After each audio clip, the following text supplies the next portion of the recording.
వ్యాపారస్తుడిగా మారావంట. పెళ్ళాన్ని పక్కలోకి పంపిస్తే మొగుడిని విడుదల చేయిస్తానని బిజినెస్ మాట్లాడావంటగా. అందుకే వచ్చాను. కొత్తగా లక్షలు వచ్చాయి కదా అని పాత కక్షలు తీర్చుకుందాం అనుకుంటున్నావా? ప్రేమించిన ఆడదాన్ని పెళ్లి చేసుకోలేకపోతే మర్చిపోయి మరో పెళ్లి చేసుకునే వాళ్ళున్నారు. మర్చిపోలేక ప్రాణం తీసుకునే వాళ్ళున్నారు. అంతేగాని నీలా ప్రియురాలి మొగుడి ప్రాణాల మీద బిజినెస్ చేసేవాళ్ళు ఎక్కడ ఉండరు. అయినా నాకు నా భర్త ముఖ్యం. ఆయన సుఖంగా ఉండడం ముఖ్యం. దానికోసం నేను ఏం వదులుకోవడానికన్నా సిద్ధమే. నీకు నేను కావాలి, నాతో పడుకోవడం కావాలి, అంతేగా? రా. ప్రాణం లేని మాంసాన్ని పీకు తినే జంతువులా తయారైన నీ దగ్గర పడుకోవడానికి నేను సిద్ధంగా ఉన్నాను.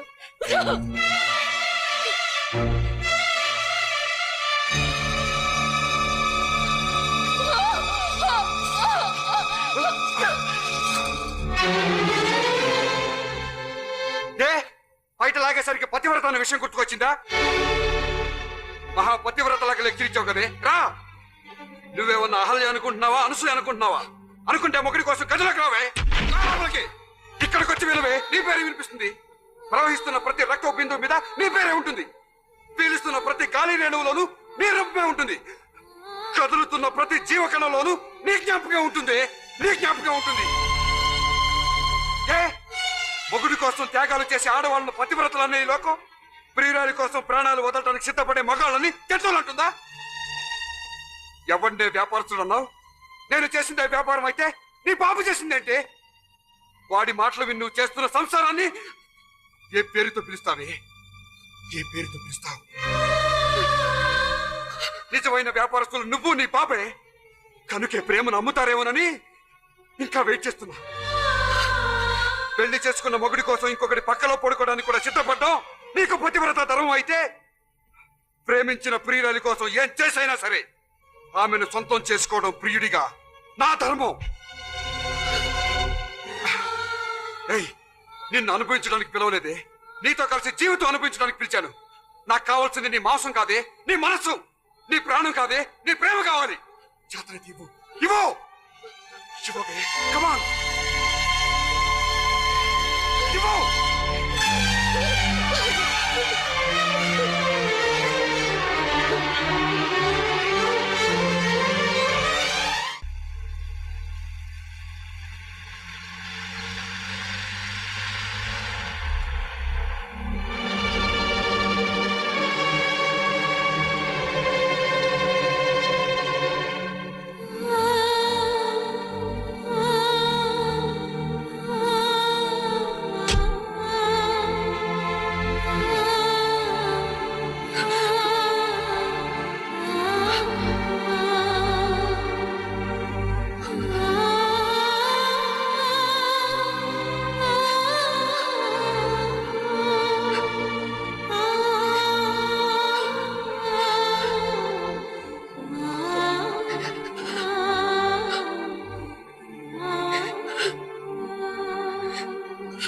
ఐఎమ్ సారీ మహాలక్ష్మి,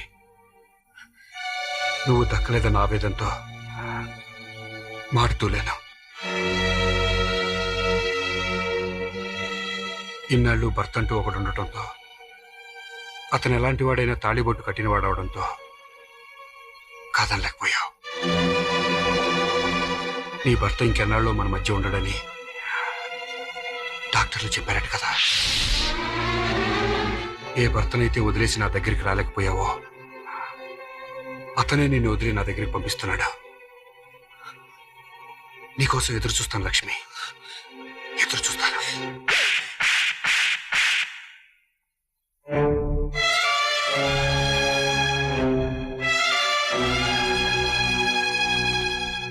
నీకన్నా కుక్కలయ్యో చీకొట్టుగానే వెళ్ళిపోతాయి.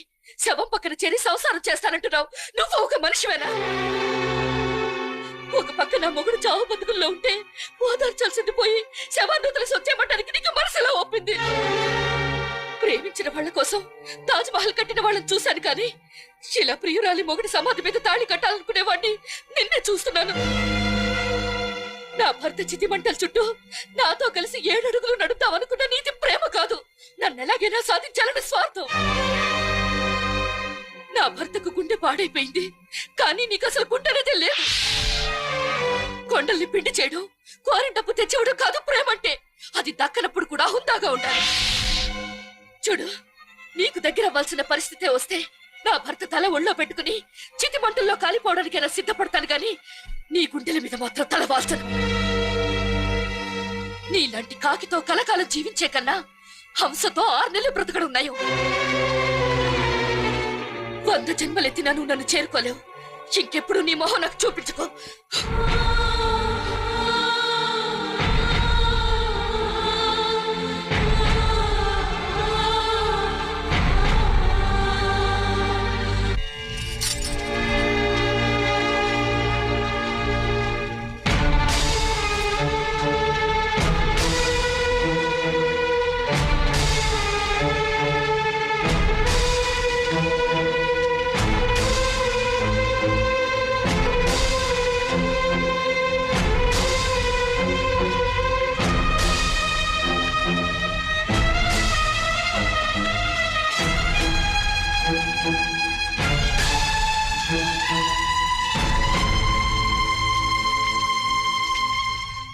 అమ్మా, నా కోరికలో న్యాయం ఉంటే నా ప్రేమ నిజం చేయి.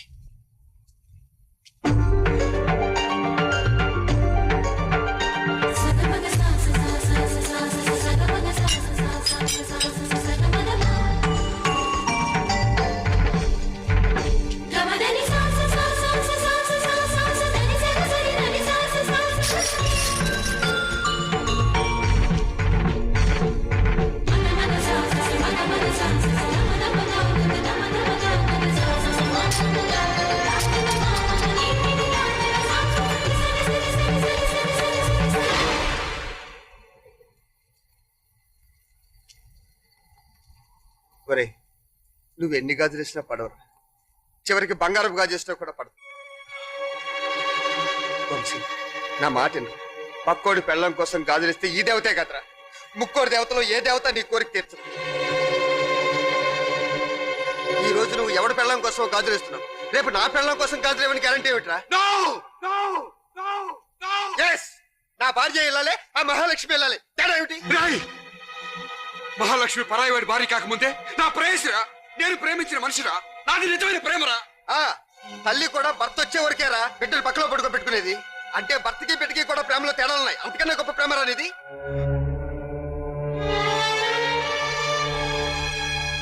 ఒరే, ఏ మనిషికైనా ప్రేమ ఒక జ్ఞాపకంగా మిగిలిపోవాలరా, శాపంగా మారిపోకూడదు. నీలో ఏమైనా మానవత్వం ఉంటే ఆ మహాలక్ష్మి ప్రేమించడం మానే. ఒక స్నేహితుడు కన్నా శ్రేయభిలాషులను మిగిలిపో. నా ప్రేమ నిజంరా.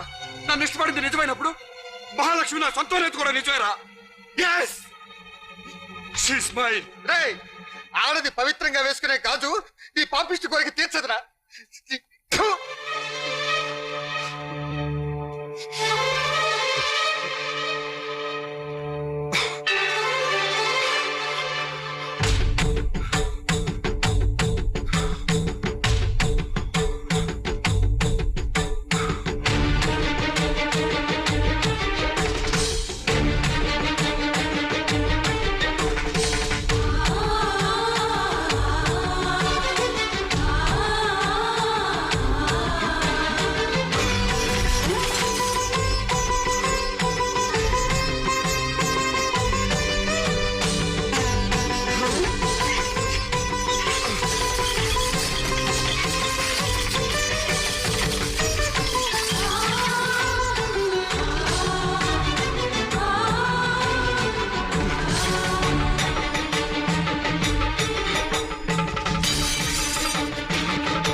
నీకు ఎల్లో షర్ట్ చాలా బాగుంటుంది.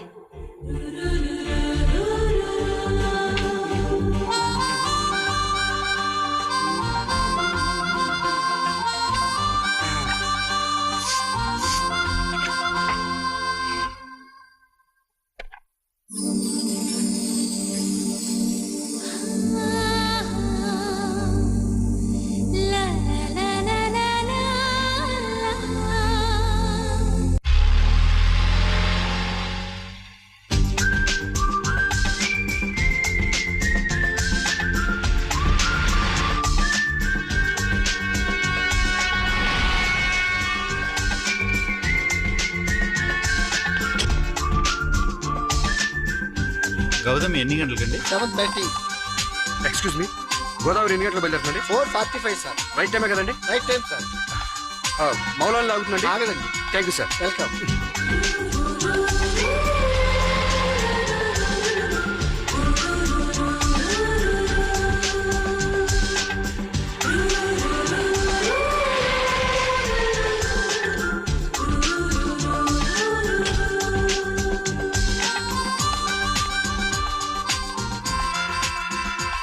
సార్ గోదావరి ఎక్స్ప్రెస్ ఎన్ని గంటలకు వస్తుందండి? 5:15 వస్తుంది సార్, కానీ ఇక్కడ ఆగదు. కరెక్ట్ గా 5:15 వస్తుంది. కరెక్ట్ టైం కి వస్తుంది sir. Thank you sir. Bye.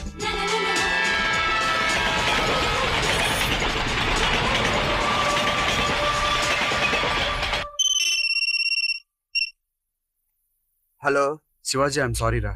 ఎందుకు? నా ప్రేమ పేరుతో మిమ్మల్ని అందరినీ బాధ పెట్టాను కదరా. నీ ప్రేమ వల్ల మేము బాధపడలేదురా, నీ మొండితనం వల్ల మేము బాధపడ్డాం. ఎవరి కన్నీరైతే నా కంటితో చూడకూడదు అనుకున్నాను, వాళ్ళ చేతే కంట తడి పెట్టించాను రా. అందుకే ఇక పంతాలు పట్టుదలను వదిలేద్దాం అనుకుంటున్నాను. చాలా మంచిది. నేను తప్పు చేస్తున్నానని నాకు తెలియదురా. అందుకే నా తప్పుకి నేనే ప్రాయశ్చిత్తం చేసుకోవాలనుకుంటున్నాను. నువ్వు మహాలక్ష్మి వదిలేయటమే పెద్ద ప్రాయశ్చిత్తం. మహాలక్ష్మిని నేను బ్రతికుండగా వదలలేనురా. అందుకే నా ప్రాణాలు వదిలేస్తున్నాను. ఏంటి ఏమంటున్నాడు? ఏంట్రా రే, జోక్ చేస్తున్నావా? లేదురా, నిజంగానే చనిపోతున్నాను. వంశీ, నీకెవరో పిచ్చి పట్టిందా? రేయ్, చేస్తే వీడు చచ్చిపోతుంది. రే, అసలు నువ్వు ఎక్కడ ఉన్నావు? వంశీ, ఏమైంది నీకు? చచ్చిపోతే సమస్యలన్నీ పరిష్కారం అయిపోతాయా? నా సమస్యకు పరిష్కారం ఇదే పావని. మహాలక్ష్మి భర్త గుండె పాడైపోయి చావబోతున్నాడు. ఆ గుండె నేనిస్తాను. మహాలక్ష్మి గుండెలో నాకు స్థానం ఉండాలంటే నాకింతకంటే మార్గం లేదు. పిచ్చి పిచ్చిగా మాట్లాడుకో. వాళ్ళు డబ్బున్న వాళ్ళు ఎలాగైనా బతికించుకుంటారు. ఎలా బ్రతికించుకుంటారు? ఎవరైనా కన్నిస్తారు, కిడ్నీ ఇస్తారు, బ్లడ్ ఇస్తారు. నీ కోసం చావడానికైనా సిద్ధమని చాలా మంది ప్రేమికులు చెప్తుంటారు. అది నేను చేసి చూపిస్తాను. ఒరే, ఏమైందిరా నీకు? ఏమైనా ఏం జరిగినా బాధపడే స్టేజ్ దాటిపోయిందిరా. పుట్టగానే అమ్మా నాన్న లేరు, పుట్టిన తర్వాత భవిష్యత్తు లేదు, చదవడానికి డబ్బు లేదు, తినడానికి తిండి లేదు. అన్ని కష్టాలు దాటి ప్రేమిస్తే నాతో కలిసి బతకడానికి నా మహాలక్ష్మి లేదు. అరే వంశీ, నీకు మేము లేవా? ఇదిగో నా మాట వినరా ప్లీజ్. ప్రియురాలకి గ్రీటింగ్స్, గిఫ్ట్లు ఇచ్చే ప్రియుళ్ళు చాలా మంది ఉండొచ్చు, కానీ నాలా గుండెనిచ్చే ప్రేమికుడు ఇప్పటిదాకా చరిత్రలో లేరా. నా గుండెల మీద తలవాల్చడం కంటే తన భర్త తలని ఒళ్ళో ఉంచుకుని సతీ సగమనం చేస్తానంది మహాలక్ష్మి. కానీ ఇక నుంచి ప్రతి క్షణం ఆమె నా గుండెల మీదే ఉంటుంది. చస్తూ కూడా గెలిచే ప్రేమికుండ్రా నేను. ఇప్పుడు మౌలాలి రైల్వే ట్రాక్ మీద ఉన్నాను. సరిగ్గా 20 నిమిషాల్లో నువ్వు ఇక్కడికి వస్తే నా గుండెని పాడవకుండా తీసుకెళ్ళొచ్చు.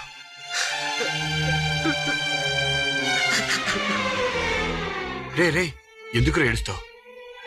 నీ భార్య కోసం గాజులేసేవాడు ఒకడు తగ్గాడని సంతోషించు. హలో డాక్టర్, మీ దగ్గర శ్రీరామ్ అనే పేషెంట్ హార్ట్ ట్రాన్స్ప్లాంటేషన్ జరిగితే తప్ప బతకడవునా? అవును. అయితే మరో 20 నిమిషాల్లో మీరు మౌలాలి రైల్వే ట్రాక్ దగ్గరికి రండి. అక్కడ మీకు కావలసిన బ్లడ్ గ్రూప్ తో ఉన్న హార్ట్ దొరుకుతుంది. అంటే మీరు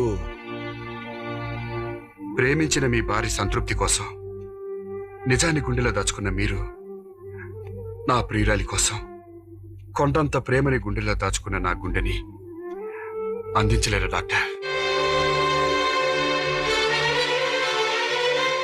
మీరు వచ్చేసరికి మహాలక్ష్మి కోసం ఇక్కడ నా గుండె కొట్టుకుంటూ ఉంటుంది. Hello hello hello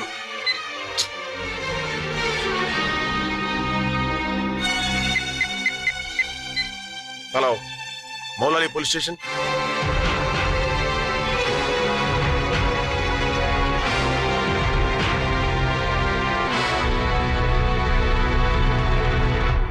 Godavari express 1వ నెంబర్ ప్లాట్ఫామ్ పై వచ్చి ఉన్నది.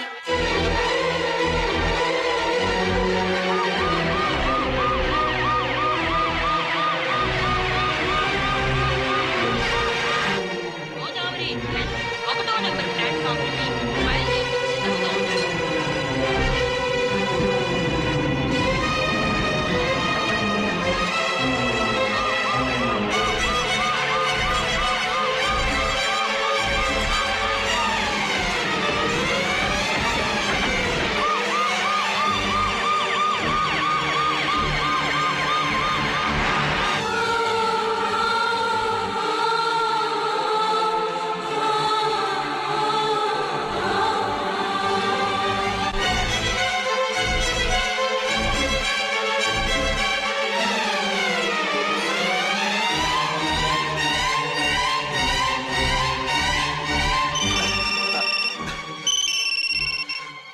హలో ఒరే శివాజీ, వంశీ.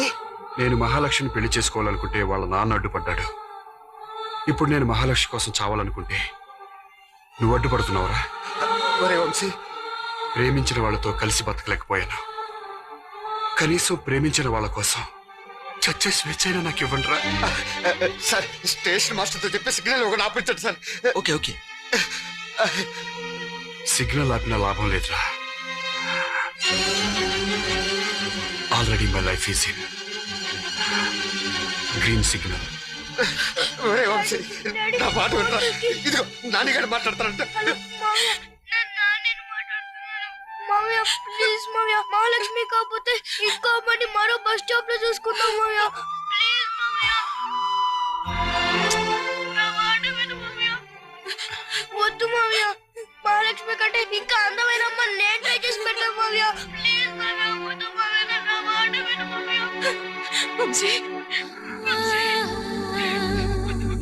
నా మాట విను. మహాలక్ష్మిని ఒక్కసారి చూడాలనుంది పావని.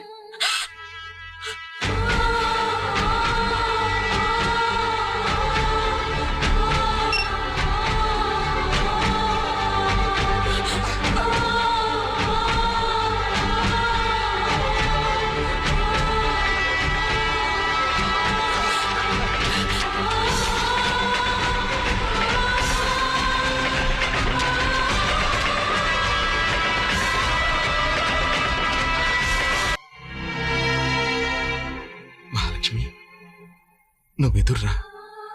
నువ్వెదురొస్తే ఏదైనా నాకు జయమే.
మహాలక్ష్మి, ఆపరేషన్ గ్రాండ్ సక్సెస్ అమ్మా. మీ ఆయన నిండు నూరేళ్ళు పొందుతాడు. మీరే మాకు భగవంతుడయ్యా. నమస్కారం. ఎంత అదృష్టవంతురాలివి. అమ్మా,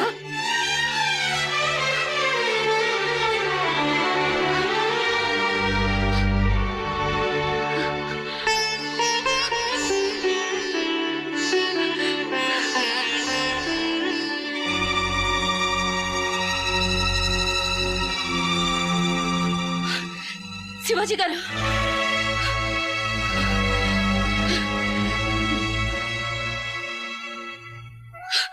మా ఆయన బతికారు. నిండు నూరేళ్లు బతుకుతారు. ఈ మాట మీ ఫ్రెండ్తో చెప్పండి. కష్టాల్లో ఉన్న ఆడదాని కన్నీళ్లు తుడవడం మానేసి కట్టుకున్న వాడిని వదిలేసి వస్తావని అడిగిన వాడి మొహం మీద కొట్టినట్టు చెప్పండి. ఇంకెప్పుడు వాడి మొహం నాకు చూపించొద్దని చెప్పండి. నాలాంటి ఆడదాన్ని ఉసురు పోసుకుంటే దిక్కులేని చావు చేస్తాడని చెప్పండి.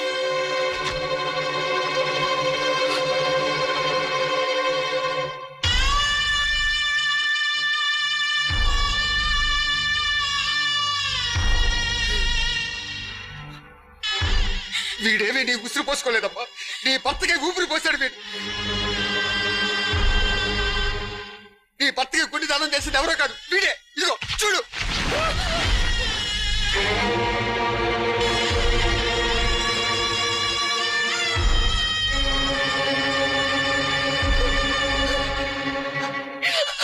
నీకు 2 మనసులున్నట్టు వాడికి 2 గుండెలు లేవమ్మా. పైగా వాడిని సర్వనాశనం అయిపోయి దీవించావు. అందుకు వాడు ఏం చేశాడో తెలుసా? నువ్వు పసుపు కుంకాలతో కలకాలం ఉండాలని వాడుకున్న ఒక్కగానొక్క గుండె నీకే దానం చేశాడు.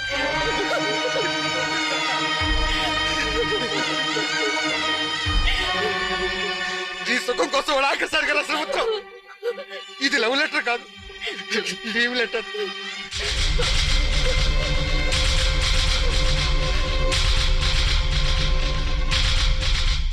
శ్రీమతి మహాలక్ష్మి గారికి గెలుచుకోవడం కోసం చేసే యుద్ధం కంటే వదులుకోవడం కోసం చేసే త్యాగం గొప్పదని తెలుసుకున్నాను. అందుకే నీ భర్త కోసం నా గుండెని ఇద్దామని నిర్ణయం తీసుకున్నాను. ఒకప్పుడు నీ ప్రేమను గెలవటం కోసం చచ్చిపోవాలనుకున్నాను. కానీ ఇప్పుడు నీ భర్త మీద నీకున్న ప్రేమ ఓడిపోకూడదని చచ్చిపోతున్నాను. నేను ఈ నిర్ణయం తీసుకోవడానికి ముందు అమ్మవారి గుడికి వెళ్ళాను. నా మహాలక్ష్మి పసుపు కుంకాలతో నూరేళ్లు ఉంటుందని మొదటి గాజు వేశాను. నా మహాలక్ష్మి భర్తతో జీవితాంతం కలిసి ఉంటుందని 2వ గాజు వేశాను. నా మహాలక్ష్మి పిల్లా పాపలతో సుఖంగా ఉంటుందా అని 3వ గాజు వేశాను. దేవుడే నీ భర్తకు నీకు రాసి పెట్టాడు లక్ష్మి. మన ప్రేమ నిజమవుతుందా అని అమ్మవారి ముందు గాజులు వేశాం. అప్పుడు పడిన 3వ గాజు మంద కాదు మహాలక్ష్మి.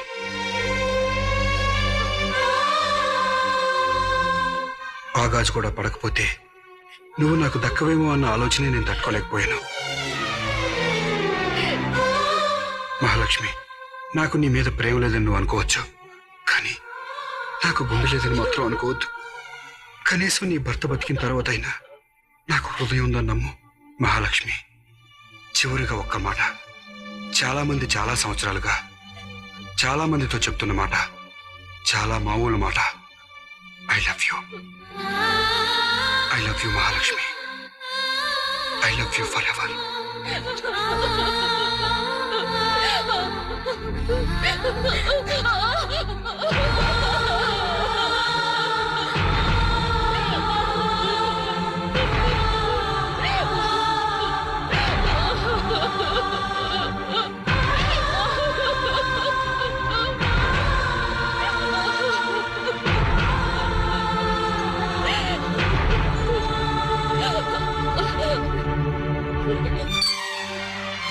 Thank you.